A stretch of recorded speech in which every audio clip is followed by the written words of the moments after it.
You spoke at some length about Latin America and Venezuela in particular, and I know that, recall like a month or so ago at that UN meeting where Hugo Chavez held up your book, I guess he's a fan.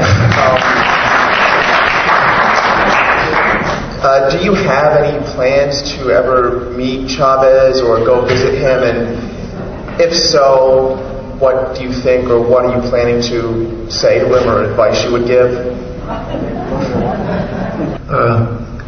I wouldn't have anything to say. I'll give advice to political leaders. Then they don't want my advice. I should say there's an interesting little sidelight to the fuss about Chavez, which maybe you know about.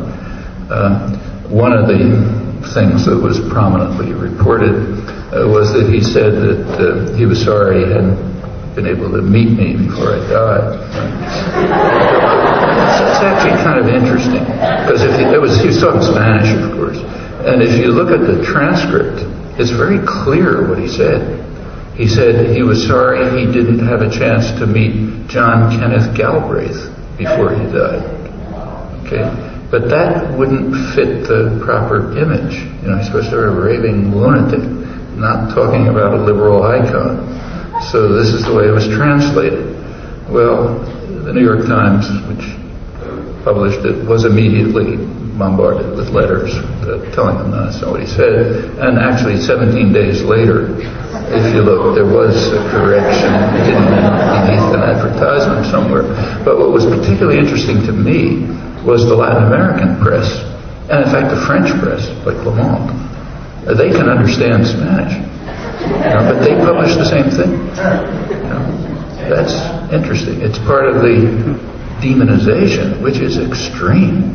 I mean, I was shocked in Chile. Those of you who come from there all know, but Chile and Peru, where I was, I mean, the demonization of Chavez is hysterical.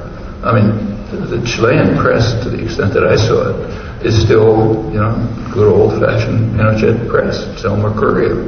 That's the kind of liberal press, which you remember. And that has an effect. And of course, Le Monde follows the party line. That has an effect. It creates an impression, the impression that even people on the left talk about Chavez as a dictator, doesn't allow free press, to stealing all the money, and so on and so forth. That's all they get. And I'm told, those of you from there can know better than I do, but I was told that television is even worse. I could only look at the press. So that has an effect. And this is one illustration. What should be our strategy for the next election, for the presidential election?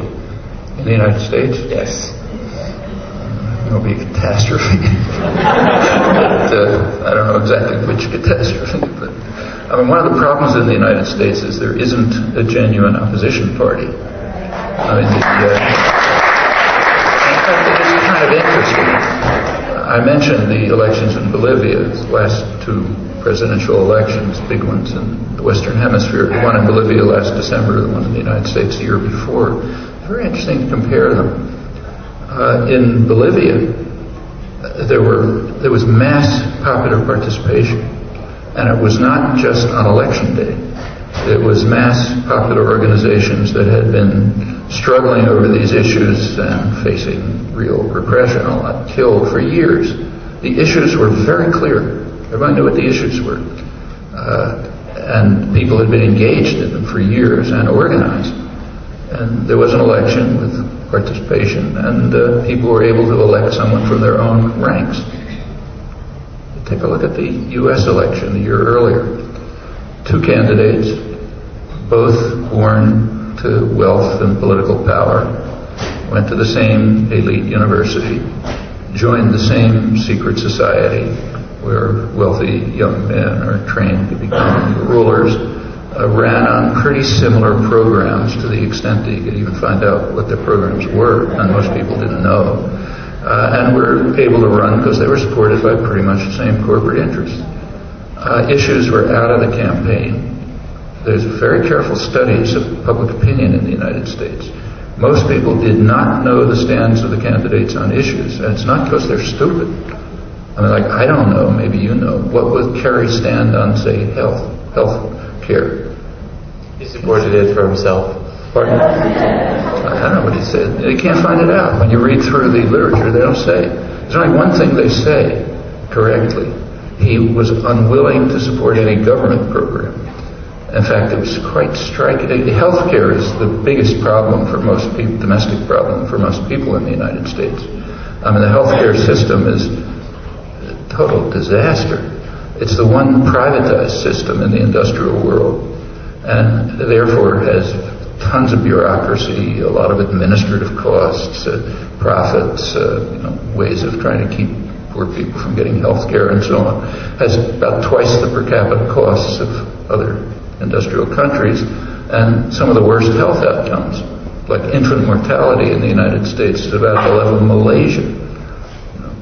This is unbelievably shocking. Actually, there is universal health care in the United States. It's called emergency rooms. I mean, if you're dying, you can get an ambulance, and maybe you'll be lucky and an emergency room will be open, and they'll give you very expensive health care. But, I mean, that's the most crazy, inefficient, inhuman form of health care that exists. And if you look at polls, people rank health care as one of their top, often the top or close to the top concern. Furthermore, for decades, considerable majority of the population has been in favor of a national health care system. That's despite the fact that nobody publicly proposes it. So, almost. So people are mainly making it up for themselves. All right. The last presidential debate in the last election, October 28th, was on domestic issues. The next day, look if you have the internet, New York Times had an interesting article about it. Correct, accurate article. They said that, among other things, that Kerry didn't make any mention of any government involvement in health care because it has so little political support. So it's only supported by the large majority of the population, but it's opposed by the drug companies, the insurance companies, and so on. So it doesn't have political support. That's our concept of democracy. The elections are run by the public relations industry, who market candidates the same way they market toothpaste on television. You don't learn anything from a television ad, and nobody expects to. You're supposed to be deluded by imagery. Yeah, same thing in an election. Well, compare that to Bolivia and other poor countries. We really have a lot to learn about democracy promotion. So the next election is not going to break out of that, not unless we can become as advanced as Bolivian peasants, become organized to work on these issues.